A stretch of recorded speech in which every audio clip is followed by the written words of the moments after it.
Indonesia adalah negeri yang kaya akan suku, bahasa, dan budaya. Dari Sabah sampai Merauke, keberagaman tumbuh menjadi kekuatan yang luar biasa.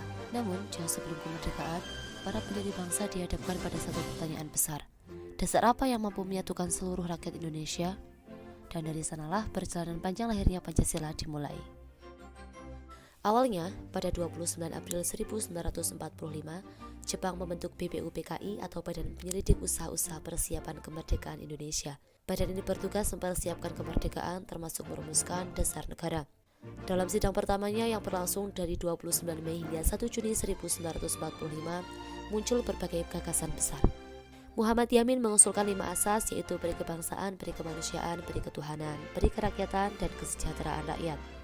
Profesor Supomo juga mengusulkan 5 asas, yaitu persatuan, kekeluargaan, keseimbangan lahir dan batin, musyawarah, dan keadilan rakyat. Dan pada 1 Juni 1945, Insinyur Soekarno menyampaikan pidato bersejarahnya yang memperkenalkan istilah Pancasila. 5 dasar itu adalah kebangsaan Indonesia, internasionalisme, mufakat, kesejahteraan sosial, dan ketuhanan yang berkebudayaan. Sidang kedua BPUPKI berlangsung pada 10 hingga 17 Juli 1945. Sidang ini membahas rancangan undang-undang dasar serta bentuk negara yang akan digunakan. Namun, perdebatan tentang dasar negara belum selesai. Untuk itu, dibentuklah Panitia 9, gabungan tokoh nasionalis dan tokoh Islam guna mencari titik temu. Pada 22 Juni 1945, Panitia 9 menghasilkan naskah bersejarah yang dikenal sebagai Piagam Jakarta. Piagam Jakarta menjadi jembatan penting menuju lahirnya Pancasila yang kita kenal sekarang. Setelah BPUPKI dibubarkan, pada 7 Agustus 1945, dibentuklah PPKI atau Panitia Persiapan Kemerdekaan Indonesia dengan Soekarno sebagai ketua dan Muhammad Hatta sebagai wakil ketua. Setelah Indonesia memproklamasikan kemerdekaannya pada 17 Agustus 1945, keesokan harinya 18 Agustus, PPKI mengadakan sidang pertama.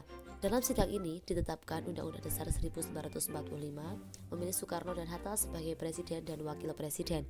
Namun, ada satu keputusan penting lainnya, perubahan kalimat pertama Piagam Jakarta. Sila pertama yang semula berbunyi ketuhanan dengan kewajiban menjalankan syariat Islam bagi pemeluk-pemeluknya diubah menjadi ketuhanan yang Maha Esa. Perubahan ini dilakukan untuk menjaga persatuan bangsa dan menghargai keragaman agama di Indonesia. Sejak saat itulah, Pancasila resmi ditetapkan sebagai dasar negara Republik Indonesia seperti tercantum dalam pembukaan Undang-Undang Dasar 1945 alinea keempat. Lahirnya Pancasila bukanlah hasil kerja satu orang tetapi buah dari musyawarah, kebersamaan, dan semangat persatuan para tokoh bangsa. Pancasila menjadi berkat yang mempersatukan jutaan rakyat Indonesia dari berbagai latar belakang. Hingga kini, Pancasila bukan hanya dasar negara tetapi juga pandangan hidup yang menuntun kita untuk selalu menjunjung tinggi nilai kemanusiaan, keadilan, dan persaudaraan. Seperti yang pernah dikatakan oleh Bung Karno, Pancasila bukan hanya falsafah negara, tetapi juga jiwa bangsa Indonesia yang akan tetap hidup selama bangsa ini berdiri. Sekian, terima kasih.